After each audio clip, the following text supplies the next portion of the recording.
Caleb from Brownells here, and in today's video we're going to be setting up this Henry rifle for deer season, or for hunting Iowa whitetail I should say. So if you're not familiar with this rifle, this is the model H015 in, like I said, 350 Legend. 350 Legend is a straight wall cartridge, and it is an amazing cartridge for whitetail. I've killed maybe, I don't know, a lot. I've killed a lot of deer with that caliber so far. And like I said, it is a single shot, just a standard break open action. And you got your extractor there on the bottom to help pull the empty casing out, or empty case out, so you can get to it there. And other than that, I mean, it's a very straightforward design. You have your lever back here for opening it, and then you manually cock the hammer. And that's all there is to it.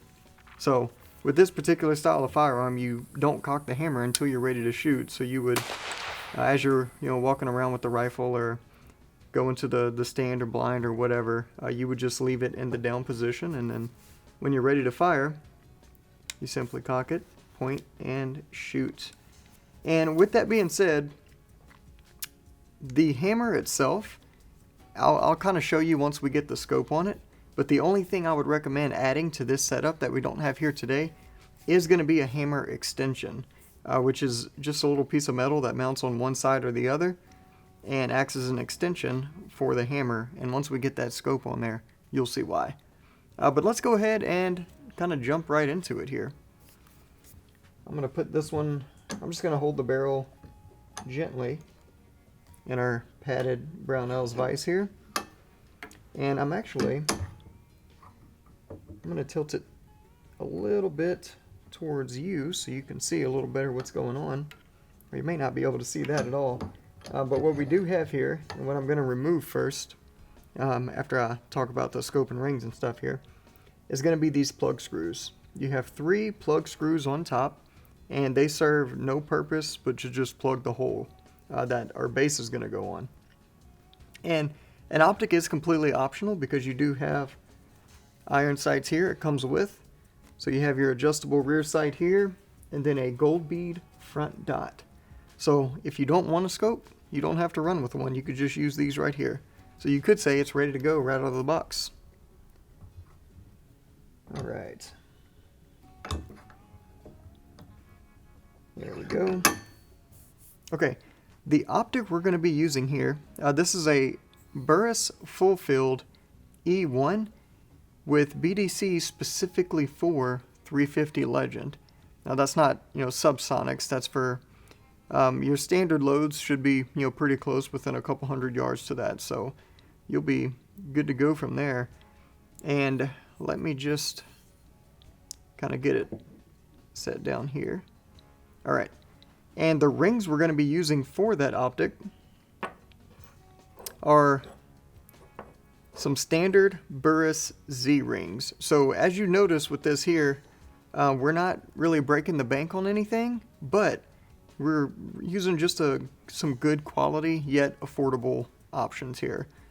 Then also for our base, we have an EGW, Sevolution Gunworks base. I've mounted so many scopes on their bases, I wouldn't even ever try to count how many since I've been gunsmithing. But yeah, that's going to be a good option there. And if you have a firearm that you're having trouble finding a base for, chances are EGW makes one for it. All right, so let's go ahead and get those plug screws out. I'm going to need to use a thin bit here because those are some pretty tiny screws. This is a Brownells 120-1 bit. And we'll just get those right on out of there.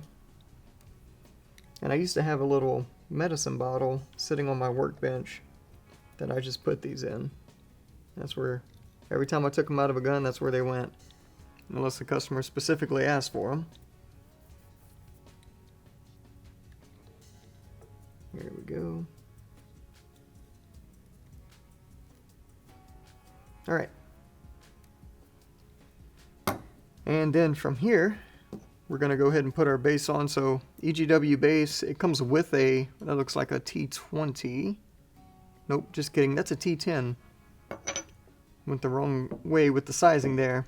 They also sent 5 screws with it, but we're only going to need 3 because there's only 3 holes.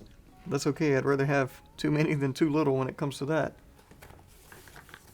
Alright, also going to grab a little bit of blue thread locker. So this is just a standard Brownells medium strength thread locker. And what I'll do, I'm just going to put a little bit, get some stuff moved out the way here. I'm just going to set a little bit on the table.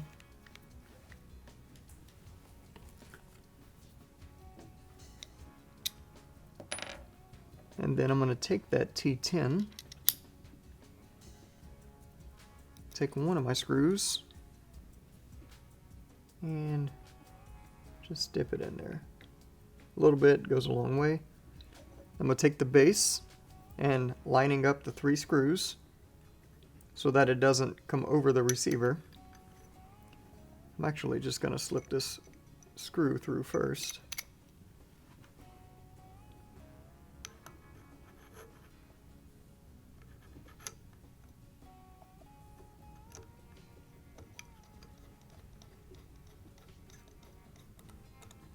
And snug it up, but still leave it loose.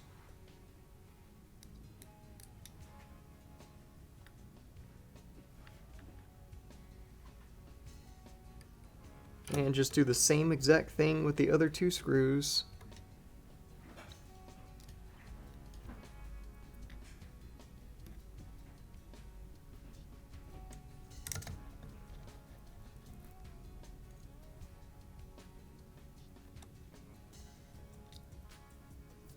Alright, we're going to switch over to the Brownells torque wrench here.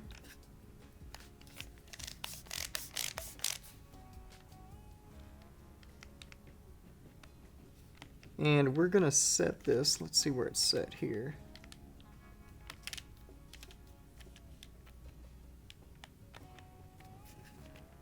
At 15 inch-pounds.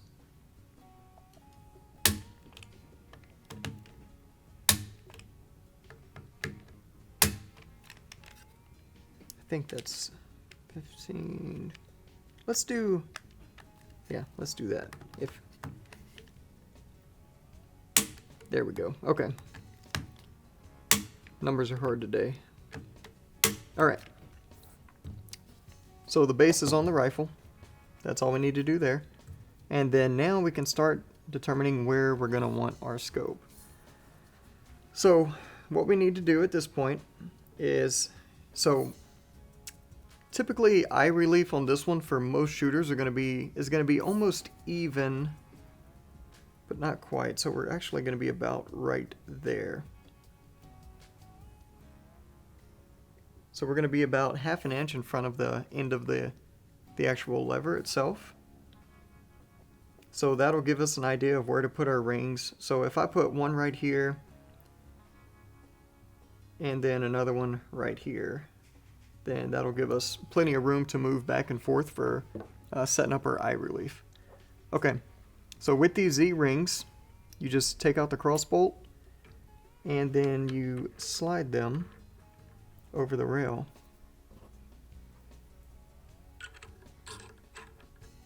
Just like that.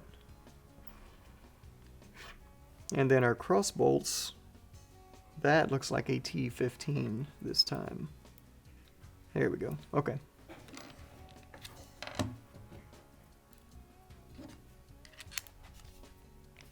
And on the instructions that come with these rings,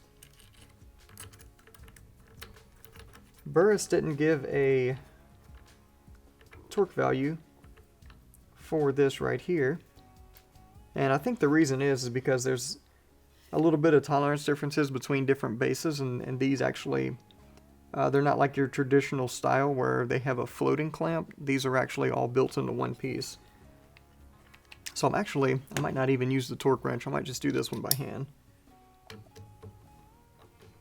But what we will do is notice how there's a little bit of front and back play. We're going to push as far forward as possible as we clamp this down.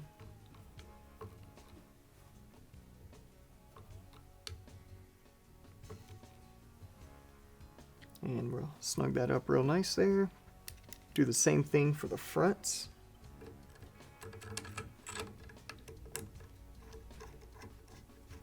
And when you push forward like that, that helps do two things.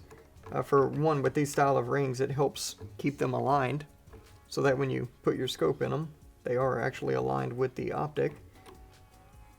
And also, zero loss over time. So over time, under recoil, if you have them in the back, they can actually shift a little bit. But if they're already forward, then the inertia from the recoil can't move them. Alright, now what we do, so with these Burris rings, they come with friction paper that go inside of the rings.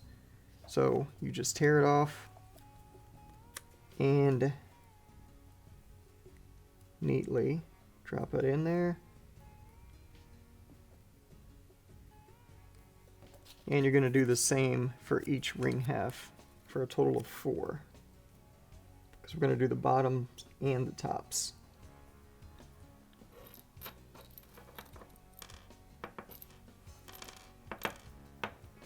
And I'll just go ahead and knock out the top now.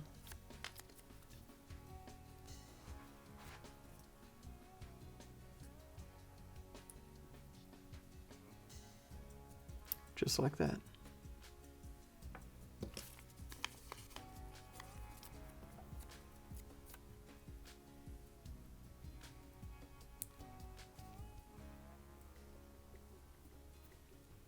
There we go.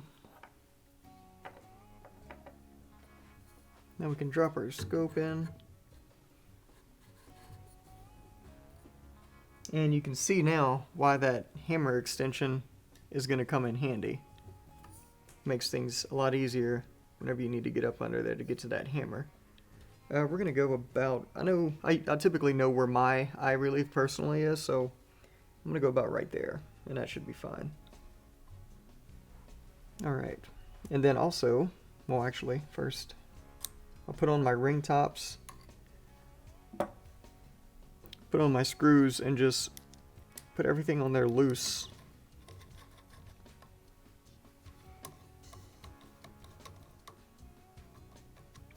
And I'm just going to try and get the ring gaps close to even.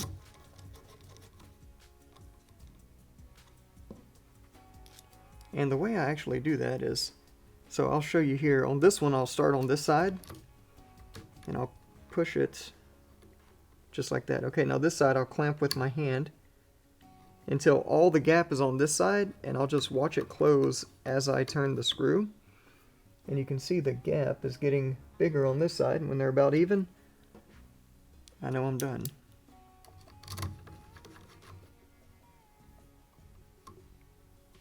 Alright, but I want it loose enough to turn the optic.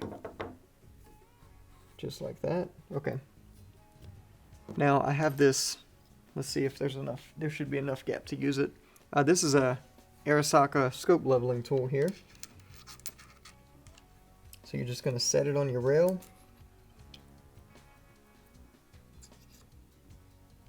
Then run the angle against the bottom of the optic until it's nice and flat.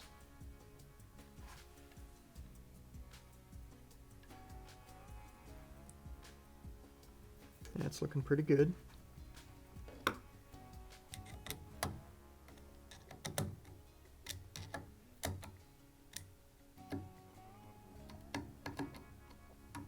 And I'm just going to snug things up a little more here.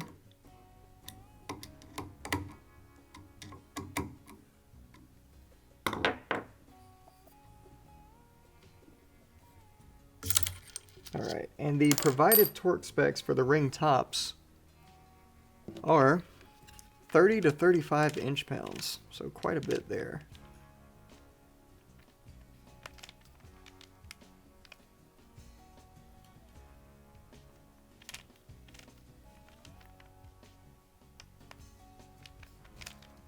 Alright.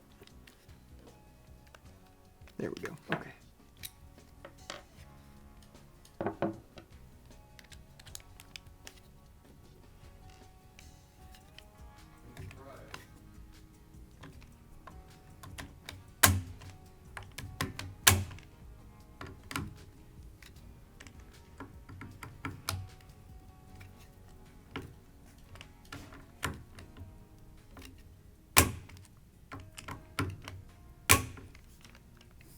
Alright. And there we have it. Alright, everything looks nice and level. Didn't move much while we were torquing it down. Hopefully not at all. But everything looks fine. Alright, but that's all there is to it. Like I said, the only thing you really need to add to this setup is a hammer extension, which will make your life a little bit easier. But also, you can add a sling to it as well, so favorite sling of choice would be just fine. But overall, really neat setup with these Henry single shots. I mean, they're just nice and straightforward, but they have that classic look to them. So if you're one to, not really want to go hunting with an AR-15 or something more modern like that, then this is definitely an excellent choice. If you have any questions, comments, concerns, feel free to post them down below. As always, if you need help with anything for any reason ever, feel free to give us a call on the tech line. We'll be happy to help you out. Thanks for joining us, and we'll see you next time.